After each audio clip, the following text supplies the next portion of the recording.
రాజధాని అమరావతి నిర్మాణంలో మరో కీలక అడుగు పడింది. రెండో దశ భూ సమీకరణ కోసం 7 గ్రామాల్లో శనివారం కార్యాలయాలను ప్రారంభించాలని నిర్ణయించింది సిఆర్డీఏ. సుమారు 16,667 ఎకరాల సేకరణే లక్ష్యంగా ప్రభుత్వ యంత్రాంగాన్ని సిద్ధం చేస్తోంది. అమరావతి ప్రాజెక్టుల విస్తరణలో భాగంగా రెండో దశ భూ సమీకరణకు ఏపీ ప్రభుత్వం శ్రీకారం చుట్టింది. ఇందుకోసం పెదకూరపాడు, తాడికొండ నియోజకవర్గాల్లోని 7 గ్రామాలను ఎంపిక చేసి అక్కడ ప్రత్యేక సిఆర్డీఏ కార్యాలయాలను ఏర్పాటు చేస్తోంది.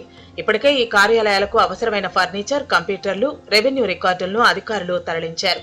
ఈ విడతలో మొత్తం 20,464 ఎకరాల భూమి అందుబాటులో ఉండగా అందులో 16,667 ఎకరాల పట్టా భూమిని రైతుల నుంచి సమీకరించాలని ప్రభుత్వం భావిస్తోంది.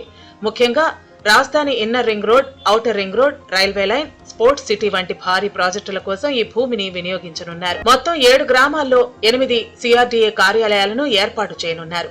పెదపరిమి గ్రామం పెద్దది కావడంతో అక్కడ 2 కార్యాలయాలను, మిగిలిన గ్రామాల్లో ఒక్కొక్కటి చొప్పున మొత్తం 8 కార్యాలయాలను ఏర్పాటు చేస్తున్నారు. ప్రస్తుతం సిబ్బంది కొరత కారణంగా 2 డిప్యూటీ కలెక్టర్లకు ఒక గ్రామం బాధ్యతలను అప్పగించినప్పటికీ త్వరలోనే 11 మంది డిప్యూటీ కలెక్టర్లు, 11 మంది తహసీల్దార్లతో పాటు పెద్ద సంఖ్యలో సర్వేయర్లు, వీఆర్ఓలను నియమించనున్నారు.